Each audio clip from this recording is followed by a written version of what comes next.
नमस्कार, यो हो बिजनेस प्लस टेलिभिजन। म जितेन्द्र रसिक। यो समय हो अर्थ राजनीतिको। नेपाल उद्योग वाणिज्य महासङ्घको 54औं वार्षिक साधारण सभा तथा निर्वाचन आउन धेरै दिन बाँकी छैन। मङ्सिर 11 देखि 13 गतेसम्म हुने साधारण सभा र निर्वाचनका लागि उद्योगी व्यवसायी चुनावी माहौलमा होमिसकेका छन्। निर्वाचनमै जाने भएपछि अहिले किशोर कुमार प्रधान र चन्द्र ढकाल प्यानल बीच रस्साकसी चलिरहेको छ। महासङ्घको अधिवेशन र चुनावी माहौल लगायत विषयमा केन्द्रित रहेर कुराकानी गर्न आज उद्योग वाणिज्य समूहतर्फका उपाध्यक्ष पदका उम्मेदवार दिनेश श्रेष्ठ हामीसँग हुनुहुन्छ। स्वागत छ सर। धन्यवाद, नमस्कार। के छ सर, चुनावी माहौल चलिरहेको होला? हजुर, चुनाव माहौल तातिरहेछ एकदम। जिल्लाबाट अब एउटा हाम्रो उद्योग वाणिज्य महासङ्घ भन्नेकै प्रतिनिधिमूलक संस्था हो। देशभरकै 77वटै जिल्ला, त्यहाँ पनि नगर वाणिज्य सङ्घहरू छन्। त्यहाँ फेरि अहिले त प्रदेश पनि बनिएको छ। त्यहाँको सबै साथीहरू यो एउटा कुम्भ मेला जस्तै काठमाडौँमा आइराख्नु भएको छ। सबैले सबैलाई भेट्ने मौका, अबको आउने नेतृत्व राम्रो होस् भन्ने त्यो चाहना सबैको छ। त्यस कारणले माहौल एकदम तातिएको अवस्था छ। विभिन्न जिल्लामा पनि पुगिसक्नु भयो होला, के छ जिल्लाहरूको माहौल? होइन, हामी जिल्लामा पुगिसकेका छौँ र अब त जिल्लाको साथीहरू काठमाडौँ निर्वाचन र साधारण सभा हुने, यो पटक साधारण सभा जुमबाटै हुने हो। हाम्रो अहिले कार्य समितिको बैठक पनि भर्खरै सम्पन्न भएको छ र यो कन्टिन्यू नै हुन्छ, यो नयाँ कार्य समिति चयन नभएसम्मको लागि। त्यस कारणले अहिले जिल्लामा हामी जाँदाखेरि जुन जिल्लाका साथीहरूले हामीप्रति देखाएको एउटा सद्भाव छ, हामीप्रति देखाएको जुन समस्याहरू र त्यहाँ जिल्लाका उहाँहरूको सुझावहरू हामीले जुन पाएका छौँ, त्यो हाम्रो लागि एउटा आउने कार्यकालको लागि एउटा मार्गदर्शन जस्तै भएको छ र उहाँहरूले पनि हामीबाट जुन अपेक्षा गर्नुभएको छ त्यसको लागि पूर्ण गर्नलाई पनि हामी र हाम्रो टिमले एउटा कार्ययोजना बनाइरहेको अवस्था छ। तपाईहरु त दुई धारमा विभाजित भएर हैन एउटा चुनावी मैदानमा आउनुभयो। यो उद्योग व्यवसायी जस्तो हैन, जुन यो विशुद्ध यो उद्योग व्यवसायीको छाता संगठन महासङ्घ, यसरी यो त सहमतिमा सकेसम्म जाँदा राम्रो हुन्छ भन्ने खालको व्यवसायीहरूले पनि गुनासो गरिरहेको अवस्था छ। त्यस्तो भएन, अब राजनीति भए तपाईहरु दुई धारमा विभाजित हुनुभयो, यसको असर चाहिँ नेपालको उद्योग व्यवसायमा पर्छ भनिरहेका छन् कि किन यस्तो अवस्था? हैन, त्यस्तो छैन। अब हेर्नुहोस्, यो सबै नेतृत्वमा उद्योग वाणिज्य महासङ्घमा के छ, जिल्ला नगर वाणिज्य सङ्घ, वस्तुगत सङ्घ भने त्यो सङ्घहरूमा आफूले नेतृत्व दिएर आइसकेका व्यक्तिहरू केन्द्रमा आउने हुन् भनेपछि उहाँहरूले आफ्नो क्यापेबिलिटी म पनि सक्षम छु है भनेर देखाउने अवसर भनेकै यो साधारण सभामा चुनावमा आएर हो।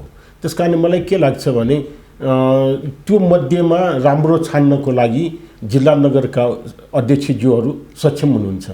हाम्रो जिल्ला नगरको कुरा गर्दाखेरि 106वटा, अहिले 160वटा जिल्ला वाणिज्य सङ्घ मतदाताहरू छन्। हुन त 112वटा जिल्ला वाणिज्य सङ्घहरू दर्ता भइसकेका छन् केन्द्रमा। तर हाम्रो प्रावधान के छ भन्दा कम्तीमा पनि एउटा साधारण सभामा भाग नलिकन यो मतदानमा भाग लिन पाउँदैन। मतदान भनेपछि चुनावको लागि मात्र मतदान होइन, अन्य निर्णयको लागि पनि मतदानमा भाग लिन नपाउने गरिएको छ। त्यस कारणले गर्दाखेरि उहाँहरू सबै सक्षम हुनुहुन्छ। यहाँले जुन भन्नुभएको छ दुईटा टिम बन्नु भनेको एउटा स्वाभाविक हो। यहाँ 4-5वटा टिम, 200-400वटा टिम बन्दैन। यहाँ बन्ने भनेकै तपाईँको म पनि सक्षम छु है भन्ने आधारमा उहाँले आफ्नो नामको उम्मेदवारी दिने हो। भनेपछि खुल्ला प्रतिस्पर्धा हुन्छ र राम्रो व्यक्तिले त्यहाँ चाहिँ नि स्थान पाउनलाई अवसर पाउँछ भन्ने कुरा नै हो। यसलाई एउटा प्रजातान्त्रिक पद्धतिमा लागेको छ भन्नुपर्छ जस्तो लाग्छ। निश्चय पनि सहमति गर्न सक्यो भने त राम्रै हो, तर सहमति भन्दाखेरि को पहिले को पछि जाने भन्ने कुरा हो। तर अब सबैले आफ्नो समयमा आफू लागिहालौँ भन्दाखेरि चाहिँ नि प्रतिस्पर्धी हुनलाई स्वाभाविक रूपमा हामीले लिएका छौँ। त्यसरी प्रतिस्पर्धा हुनु त राम्रै हो होइन दुई धारमा। तर तपाईँहरूलाई यो त आरोप लाग्ने गर्छ क्या, दुई धारमा तपाईँहरू दलगत आस्थाको रूपमा चाहिँ विभाजित हुनुभयो भन्ने आरोप लाग्छ। होइन, छैन। यो हेर्नुहोस्, हाम्रो उद्योगी र व्यवसाय भनेको नि हाम्रो यो भनेको धर्मयुद्ध जस्तै हो कि हामी दिउँसो प्रचार प्रसार गरे पनि बेलुका सँगै बसेर हाँसी खुसी बस्न सक्छौँ। त्यस कारणले हाम्रो कर्म भनेकै के छ त भन्दाखेरि उपभोक्ताहरूलाई सबभर प्रतिस्पर्धी हिसाबले सस्तोमा सामान संसारको कुनै कुनामा ल्याएर दिने या त आफूले उत्पादन गरेर सामान वस्तु सेवा दिने भनेपछि त्यो सबैको एउटा जुन धर्म हो अनि जुन त्यो दिए बापतमा केही आफूले बढी लिएर नाफा कमाएर या थप जोडेर आएको पैसाले तपाईँको समाजको ब्याज तिर्ने अब रोजगार सृजना गर्ने त्यस्तै कर तिर्ने काम हामी गर्छौँ र बाँकी भएको चुट्टा भनेपछि त्यसमा राजनीति घुसेको छैन भन्नुहुन्छ त्यो होइन त्यो मात्रै हामीले पाउने हो भनेपछि जुनसुकै यसमा आस्थाको आधारमा हामी विभक्त हुँदैनौँ हाम्रो एकदम प्रष्ट कुरा भनेको के छ भने हामी हाम्रै वर्गको लागि हिट गर्नको लागि हामी हाम्रै वर्गले कमाएर खाने जुन काम गरी खाने वर्ग हामी भनेका छौँ त्यो वर्गलाई काम गर्दाखेरि के अप्ठ्यारो भएको छन् र अहिलेसम्म राज्यले लिने नीति राम्रो नीति लियो भनेदेखि हामी गर्न सक्छौँ भनेर सक्षम छौँ भनेर हामीले लाग्ने हो त्यस कारणले त्यो गर्दाखेरि म तपाईँलाई भनौँ आस्थाको आधारमा कसैले विभेदको भावना यहाँ पाइँदैन अब अहिले भन्नुहोस् तपाईँको वैशाख जेठ असारमा राष्ट्र बैङ्कलाई हामीले रिक्वेस्ट गरेर 2% ब्याज दर सबैले छुट पाउने भन्यो भने आस्थाको आधारमा यो पार्टीको मान्छेले पाउने या यो आस्थाको मान्छेले पाउने भन्ने हुँदैन त्यस कारण दुवै पक्षमा तपाईँले हेर्नुभयो भनेदेखि राजनीति गर्नेहरूले यहाँ आएर राजनीति पनि गर्न खोजेका छन् तर त्यहाँबाट सफल भएको छैन अहिले के छ राजनीतिमा आफ्नो जिन्दगी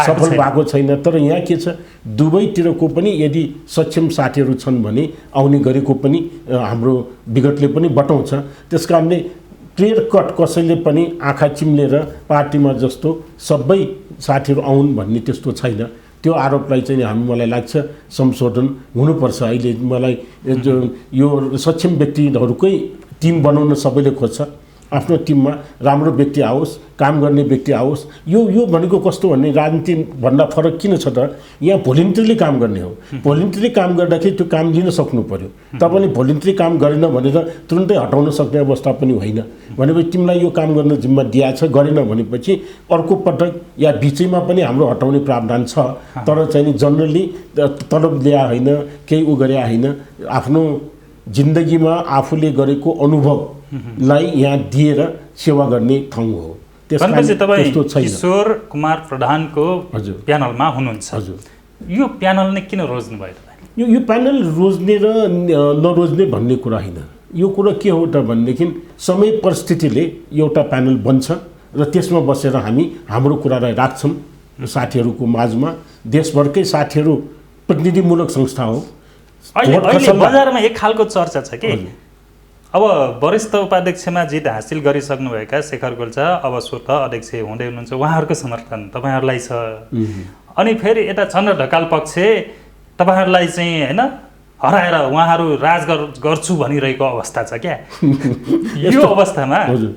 यो अवस्थामा तपाईँहरूले त्यो माहौललाई चाहिँ कसरी हेरिरहनु राज गर्ने कुरो छैन यहाँ केही त्यस्तो अवस्था पनि होइन कसरी लिनु भएको छ थाहा छैन उहाँहरूले तर हिजो हामीले जुन भवानीजीको पालोमा पनि जस्तो भवानीजीले भन्नुभएको छ मेरो टिम दिदियो भने मलाई काम गर्न सहज हुन्छ अहिले शेखर गोल्छाजीले पनि कुन चाहिँ टिम मलाई भयो भने राम्रो होला भनेर उहाँले त्यति भन्नुभएको हो यसलाई अब भोटरहरूलाई भोट लिनको लागि क्यापिटलाइज गर्नुपर्ने अवस्था छैन सबैले बुझाएका छन् अब यो पटक चाहिँ नि जिल्लाका साथीहरू पनि धेरै एक हिसाबले सचेत भइसकेको अवस्था छ उहाँहरूसँग एउटा शक्ति के छ त भन्दा जिल्लाको 2000 5000 10000 व्यवसायहरूको प्रतिनिधित्व गरेर आउनु भएको छ भने त्यो प्रतिनिधित्व गरेर यहाँ कसैलाई छान्नु भनेको 2000 3500 50000 आफ्नो जुन 4000 जुन सदस्य साथीहरू प्रति पनि एउटा जिम्मेवारी लिएर आउनुभएको अध्यक्षज्यूहरूले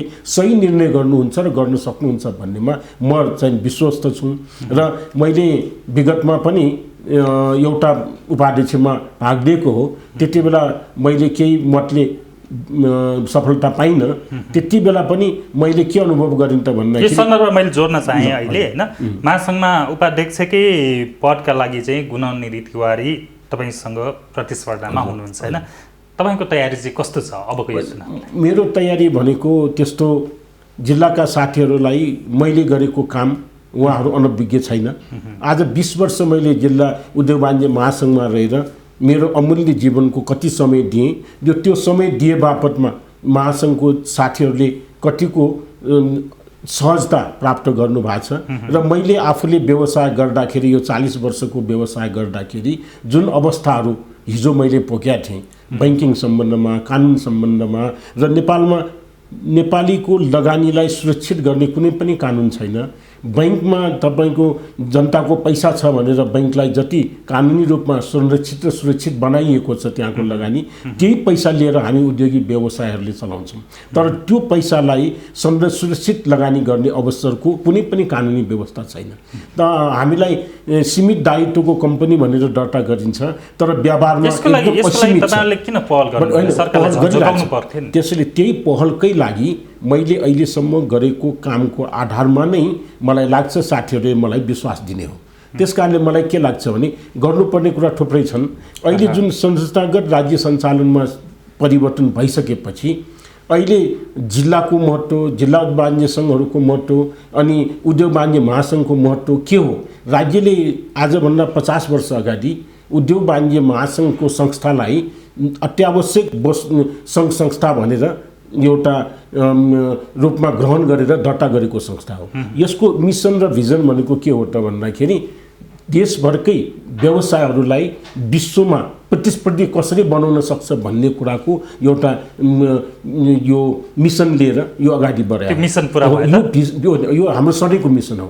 र यसको भिजन भने के हो त भन्दाखेरि राज्यलाई अर्थतन्त्रमा हामीले एउटा नेतृत्वदायी भूमिका दिएर उहाँले सजेसन दिने हो। जुन यो तपाईले मिसन भनिरहँदा यसको अवस्था के छ अहिले अन्तर्राष्ट्रिय क्षेत्रमा र नेपालभित्र? यसमा यस्तो यो नभएको भए के हुन्थ्यो, यो भएर के भयो भन्ने कुरा हो। यो भएको कारणले तपाईको हामीले विश्व जुन अर्थतन्त्र बारेमा ज्ञान हासिल गर्ने, त्यहाँ हाम्रो पहुँच गर्ने, अहिले पनि महासङ्घको जुन कार्य आफ्नो यो क्षमताले गर्दा, आफ्नो यो सञ्जालले गर्दाखेरि देशभरकै व्यवसायहरू बिचमा सूचनाको आदान प्रदानदेखि लिएर विश्वको सूचनाहरू आदान प्रदान गर्ने, बाहिर के भइरहेछ, हामी कहाँ के भइरहेको छैन र राज्यलाई कसरी लबी गर्ने हो। हामीले लबी गरेर म तपाईँलाई भनौँ सानो सानो यो कुरा थुप्रो छ, तर चाहिँ 50 वर्षको एउटा इतिहास बोकिएको संस्थासँग उदाहरण दिने हो भने थुप्रै छन्। त्यसमा म पनि पारङ्गत छैन। मैले 20 वर्ष जति त्यहाँ लागेँ, जुन जुन क्षेत्रमा लागेँ मैले अनुभव गरेको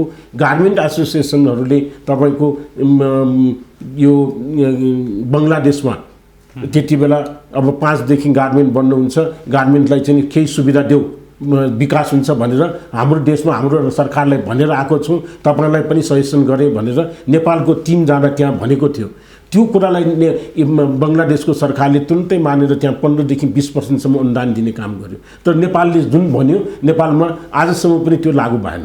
हामीले भनेको राज्यलाई सुझाव दिने हो, तर हामीसँग अधिकारी हामी होइन, हामीले सडर गर्न सक्दैनौँ, तर हामी कन्भिन्स गर्न सक्छौँ। यो पटकमा हामीले धेरै कुरामा कन्भिन्स गरेका थियौँ। अब हाम्रो निवर्तमान अब अर्थमन्त्री भनौँ, उहाँले गत सालको जुन आर्थिक विधेयक बनाउँदाखेरि थुप्रै नयाँ प्रावधानहरू ल्याउनु भयो। उहाँ विद्वत हुनुहुन्छ, उहाँले आफूले हेरेर, तर त्यो पछाउन सक्ने अवस्था हामीसँग भइसकेका थिएन। त्यसकारण यसलाई बिस्तारै लागू गर्नुपर्छ भनेर हामीले सुझाव दियौँ। त्यसमा पुनरावलोकन यो सालको बजेटले गर्यो। यस्तै हामी काम त यो सधैँ कहिले पुग्छ भन्ने होइन, त्यो त सधैँ निरन्तर चल्ने एउटा प्रक्रिया हो। त्यसको हामी त्यो निरन्तर चल्ने प्रक्रियामा छौँ। तर अहिले पनि हामीले अनुभूति हुने गरिकन जिल्ला नगरको साथीहरूलाई त्यो सर्भिसहरू दिन सकेका छैन। अहिले कोभिडको कारणले यति धेरै व्यवसायहरू प्रस्थापित भएको छ।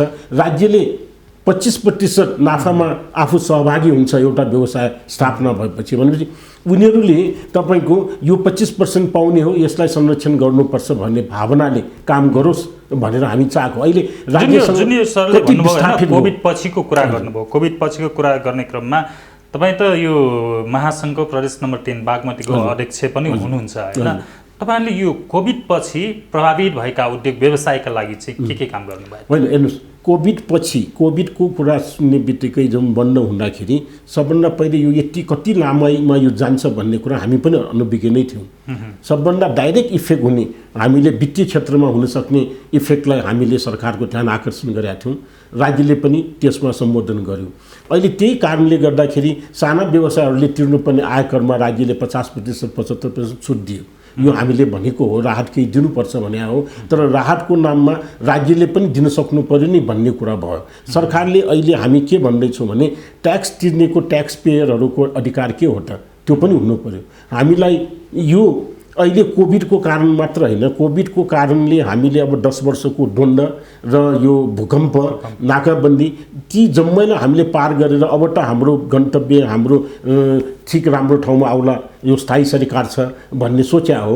तर यो अनायास विश्वभरि नै यो कोभिडको कारणले सोच्दै नसोचेको काममा हामी गुज्रिनु परेको छ। अहिलेको अवस्था भनेको सबै व्यवसाय बाँच्ने, कसरी बाँच्ने, हामी कसरी सस्टेन हुने, यो सस्टेन हुन सक्नु नै ठुलो कुरा हो। त्यसको लागि के योजनाहरू छ? त्यसको लागि हामीले साना व्यवसायहरूको लागि राज्यले राहतै दिनुपर्छ भने हो। साना व्यवसायहरू अहिले विस्थापित भएका छन्, कति व्यवसाय विस्थापित भयो भन्ने कुरा सरकारसँग आकलनै छैन, तथ्याङ्कै छैन। अब हामीले के सोचिरहेछौँ भने यो सोच्या होइन, योभन्दा 2 कार्यकाल अगाडि नै हामीले उद्योग वाणिज्य महासङ्घको स्ट्रक्चर चाहिँ नि चेन्ज गर्नको लागि सुझावहरू हामीले बोर्डमा निर्णय गरेका थियौँ। त्यसको कार्यान्वयन गर्नुपर्ने छ। त्यहाँ रिसर्च एन्ड डेभलपमेन्ट हुनुपर्छ, त्यहाँ तथ्याङ्क दिन सक्ने अवस्थाको महासङ्घ हुनुपर्छ भनेको छौँ। त्यतातिर हामी फोकसिङ गर्छौँ। सरकारलाई अहिले हामीले यो टिम आयो भनेदेखि यो टिमले 10 वर्षको लागि एउटा खाका बनाएको छ हाम्रो शेखर गोल्छाजीको नेतृत्वमा। त्यसमा जिल्लाका साथीहरू, वस्तुगतका साथीहरू, एसोसिएटहरूको समेत त्यसमा सहभागी गरेर इनपुटहरू राखेर त्यसलाई परिमार्जन गरेर हामी चाहिँ नि यो 10 वर्ष राम्रो टिम आयो भने त्यसलाई इम्प्लिमेन्ट गर्दै लाने हो। त्यसबाट मलाई लाग्छ हामी उद्योगी व्यवसाय मात्र होइन, देशको आर्थिक अवस्थाको लागि नै अब समृद्ध नेपाल सुखी नेपाली कसरी हुन्छ त बनाउने त भनेको छ। यसरी हुन्छ भनेर हामीले प्लान पनि दिने कुरामा हामीले तयारी गरिरहेका छौँ। मलाई लाग्छ साथीहरूले यो कुरा बुझ्नु भएको छ। बाहिर आएर खोल्नुपर्ने अवस्था पनि छैन, तर उहाँहरूले सही चाहिँ नि व्यक्तिहरूलाई पठाउनु हुनेछ र चाहिँ नि हाम्रो काम गर्नलाई सहज बनाउनु। अधिवेशनपछि चाहिँ कोभिड-19 प्रभावित व्यवसायीहरूको लागि के गर्ने भन्ने विषयमा योजना बनाउनेतर्फ तपाईँहरू लाग्नुहुन्छ? योजना बनिसकेको छ, त्यो कार्यान्वयन गर्नलाई राज्यलाई हामीले कन्भिन्स गर्ने हो र त्यो कन्भिन्स गराएर हामीले काम गर्ने। केही काम भइसकेको छ। पुनर्कर्जाको विषयमा अहिले बिस्तारै सुरु भएको छ, तर जुन क्षेत्र प्रभावित भएको छ अहिले सरकारले कुन कुन क्षेत्र प्रभावित भएको छ भन्ने स्टडी भइसकेको छ। त्यसमा उपाध्यक्ष भनौँ होइन, किशोर कुमार प्रधान सरले यो पहुँचवालाको लागि मात्र भयो होइन, व्यवसायिकहरूको लागि भएन भन्ने खालको उहाँले भनिरहनु भएको छ। त्यो त खास प्रभावकारी त देखिएन नि। त्यसमा हेर्नुहोस्, पुनर्कर्जा भनेको एउटा टुल्स हो व्यवसायहरूलाई होइन। त्यो शब्दले या त्यसको अर्थ के हो भनेदेखि पुनर्कर्जा भनेको ब्याङ्किङ क्षेत्रमा बैंकहरूलाई केन्द्रीय बैंकले चाहिँ नि एउटा सहयोग गर्ने टुल्स हो।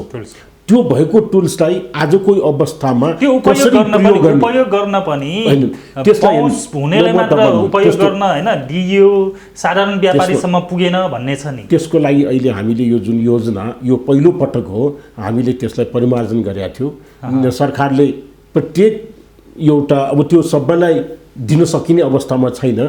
जुन 100 अरबको उहाँहरूले यो कोष बनाउनु भएको छ त्यसले के छ प्रभावित क्षेत्रमा दिने भनेको छ। प्रभावित क्षेत्र पनि सङ्ख्या धेरै छ भनेपछि तपाईले अध्ययन गर्नुभयो त प्रभावित क्षेत्र? अहिले प्रभावित क्षेत्र अहिले अध्ययन गरिरहेको छ, तर प्रभावित देखिने अहिले तुरुन्त यातायात क्षेत्र भन्नुहोस्, अहिले तपाईँहरू भन्नुहोस्, अहिले तपाईँको पर्यटन क्षेत्र भन्नुहोस्, इभन मिडिया क्षेत्र पनि अहिले प्रभावित भएको छ। तपाईँले विज्ञापन पाउनु भएको छैन, तैपनि तपाईँले सस्टेन भएर चलाउनु पर्ने अवस्था छ। भने अस्तिको टाइममा के छ, अलिकति पुँजी व्यवस्था गरिदिनुहोस् भनेर हामीले पुँजी लोन लिएका थियौँ। त्यो लोन 6 महिनाको लागि राज्यले दियो। अब त्यो 6 महिना नपुग्ने भइसक्यो, 9 महिना भइसक्यो गएको। अब त्यो पैसा तिर्न आइज भनेको छ। व्यवसाय चलेको छैन, अब होटेलहरू चलेको छैन, यातायात क्षेत्र बन्दैछ भनेपछि होटेल हुनेले त ल भोलि चाहिँ नि घर यो सम्पत्तिको मूल्य बढिया छ, यातायातको त बढिया छैन, झन् घटिरहेछ। यो कुराहरू चाहिँ नि हामीले फेरि धेरै सिरियसली हामीले लिएका छौँ र यसलाई के गर्दा हामी समस्या भयो मात्र भन्ने यो टिम होइन, त्यो समस्यालाई यसरी समाधान गर्नुपर्छ भन्ने पनि हामीसँग त्यो सुझाव दिने शक्ति छ, त्यो खाका छ। त्यस आधारमा हामीले अहिले हिजोको बजेटले गरेको समस्यालाई यसो गर्नु पर्यो भनेर हामीले सुझाव दिए हो र राज्यले त्यसलाई कन्भिन्स गरेर गएको सालमा समेतको र यो सालको पनि कर तिर्नुपर्ने कर कम गरे हो।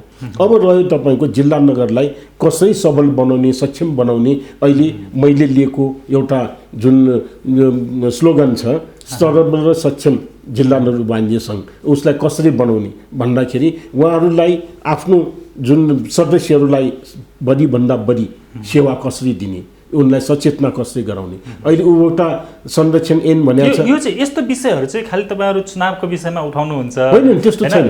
विगतमा तपाईहरुको कार्यकालमा तपाई त विगतमा वस्तु गर्दैन, उपाध्यक्ष पनि हुनुभयो। तपाईहरुलाई कतिको मिडियाहरुलाई थाहा छ, हामीले तपाईको उपभोक्ता ऐनमा राज्यले यो जुन लेखनदास भनौँ या कर्मचारीबाट जुन तरिकाको ड्राफ्ट आएको छ, हामीलाई सल्लाह गरेसम्म हामीले सही सुझाव दिएका छौँ राज्यलाई। सुझाव नलिएको कुरो अहिले इम्प्लिमेन्ट गर्न नसक्ने अवस्था छ। हामीले सुझाव नलिकन बनाएको कानुनहरू छन्, ती कानुनहरू धक्तराजोको ऐन। धक्तराजो ऐन तपाईँको उहाँहरूले कस्तो बनाउनु भयो, तपाईँलाई एउटा उदाहरण मात्र मैले दिएको, हामी कराइरहेछौँ।